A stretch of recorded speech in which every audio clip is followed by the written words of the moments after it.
Welcome to lecture number 50. The topic is 5.8, Military Conflict in the Civil War. The theme is America in the World. The learning objective is explain the various factors that contributed to the Union victory in the Civil War.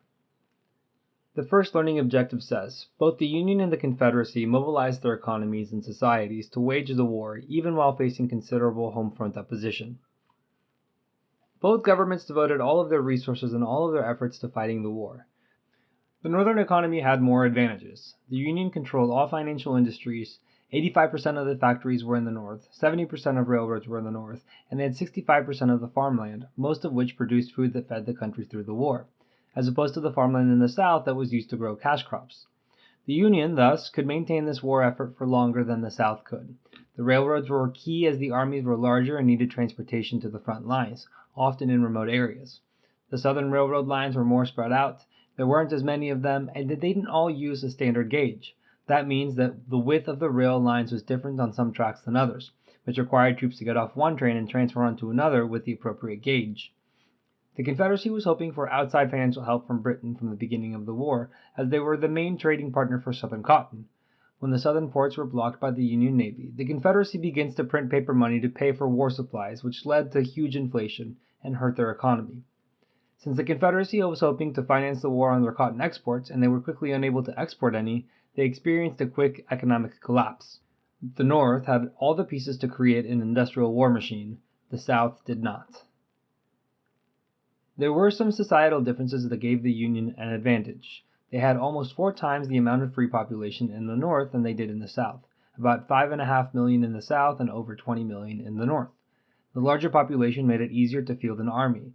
In the 18th and 19th century, a standing army was considered a threat to the Republic.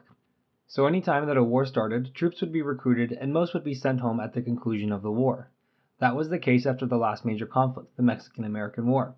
The U.S. Army soldiers that continued to serve after the war were stationed in forts across the country, but they did not make up a considerable fighting force.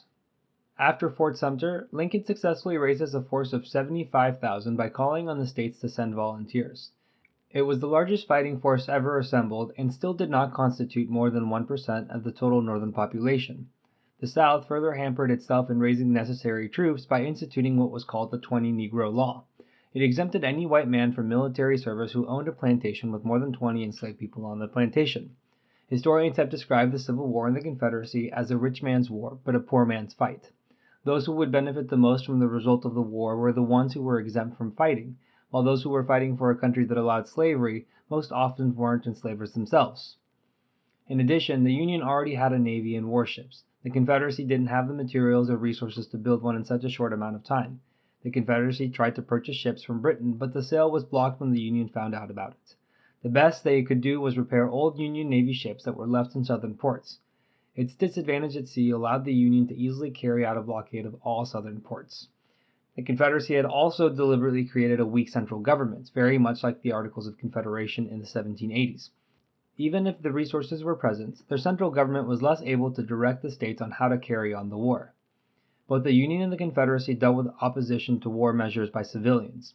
The southern states were angry at what they saw as government overreach in the use of a draft and suspension of habeas corpus. Even the Vice President of the Confederacy, Alexander Stephens, sours with the Davis administration. He speaks out openly against Davis in the Georgia legislature and pushes to negotiate a peace while the Confederacy was still winning battles. As the economy got worse in the Confederacy, the capital city of the Confederacy, Richmond, Virginia, is rocked by bread riots. Inflation made it difficult to buy foodstuffs, while food crops were being used to feed Confederate troops. Women were the main participants and broke into shops, looted, and confronted Jefferson Davis. Davis didn't have much in the way of an answer or solution. He pleaded with them to go back to their homes and gave them whatever money he had on him. Eventually, the city militia is raised and threatens to put down the riot by violent means, at which point the women disperse. The Union was not immune from discontent by civilians either. In states like Maryland, Abraham Lincoln imposed martial law to keep the borders as part of the Union. In New York City, draft riots are carried out as the Union implemented a conscription law to replenish its troops. The Union draft, like the Confederate one, created exemptions for wealthy men. The price in the Union was $300 to pay for a replacement, something the rioters, who were mostly Irish-American wage workers, could not feasibly afford. The riot turned into a race riot as they viewed African Americans as the cause for the war. They attacked black Americans on the streets, destroyed black neighborhoods, and even burnt down an orphanage. The rioters were eventually quelled, but the riot resulted in Black New Yorkers moving out of Manhattan and into Brooklyn, shifting demographics for future generations. There's one more key concept in this lecture, but it's broken up into two parts. The first says the Confederacy showed military initiative and daring early in the war, though the Union ultimately succeeded. The early parts of the war looked very hopeful for the Confederacy. The Battle of Fort Sumter was an initial Confederate victory. The next major battle, the Battle of Bull Run, just outside of Washington, D.C., Union troops are defeated. It highlighted the inexperience of the Union troops as they lost their nerve in the chaotic fighting. After the initial defeat, the Union General George McClellan attempts an innovative military maneuver that the United States had used in the Mexican-American War, an amphibious attack. McClellan put all of his troops on boats and sailed them to southeastern Virginia to take Richmond from the rear. It fails miserably because his troop movements were too slow and the Confederate troops had enough time to mount a defense. The general of the Confederate forces, Joseph Johnston, is wounded in the fighting and as a result is replaced by Robert E. Lee. A second Battle of Bull Run happens shortly after with a similar result.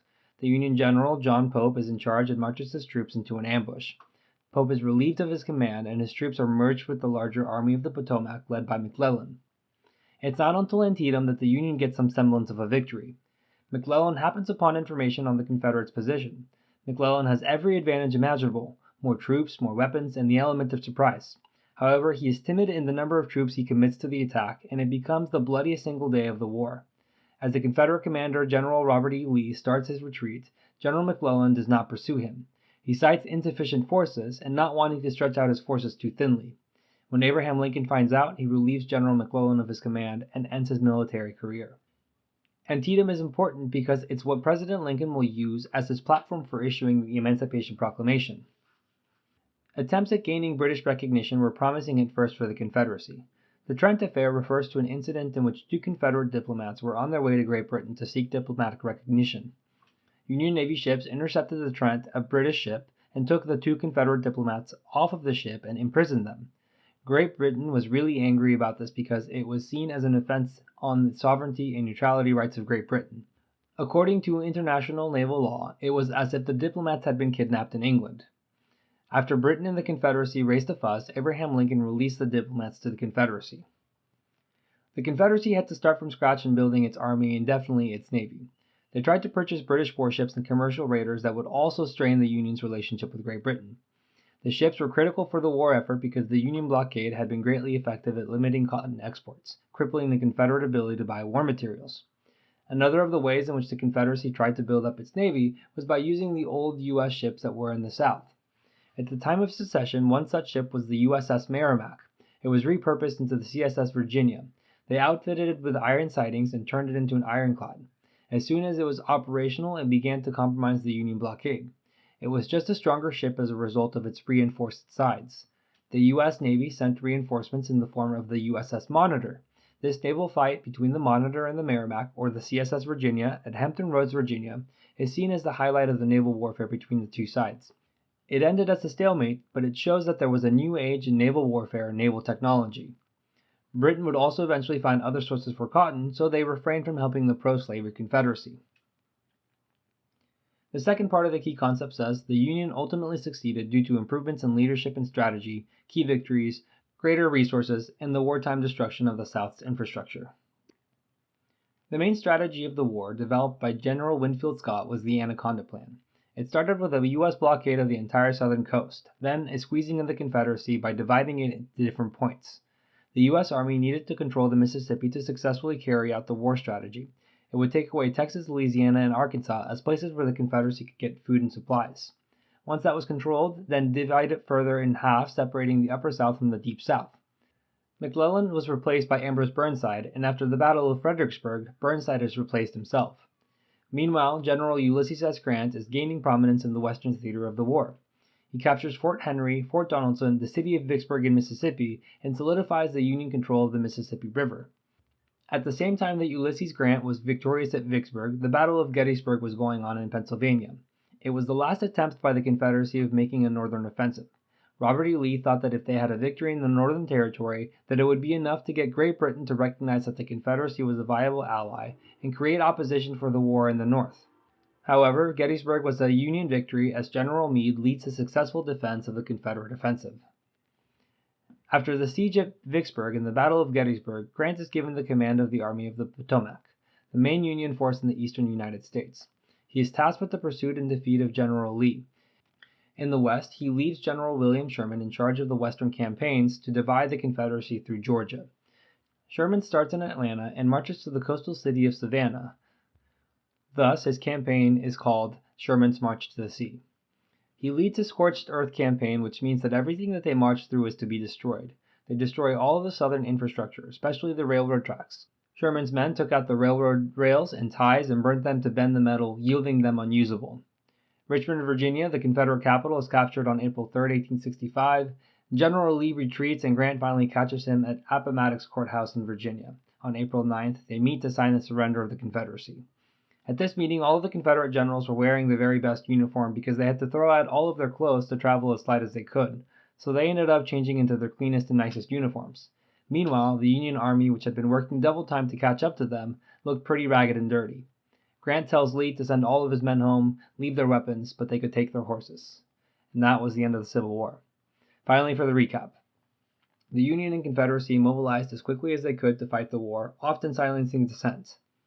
The Confederacy showed early signs of success due to poor strategy and fighting from Union troops. Naval warfare begins to be transformed during the Civil War. The Union starts to place effective generals in charge, repel Confederate offensives at Gettysburg, and turns the tide of the war. Sherman's march to the sea compromised the Confederacy's ability to continue fighting, and Lee surrenders to Grant on April 9, 1865. Thank you for watching. If you would like to watch the next lecture, you can click on the video link on the screen, and if you're looking for more practice to help you on the AP exam, you can visit apushslides.com. I wish you the very best in all of your studying, and look forward to seeing you back on the next lecture.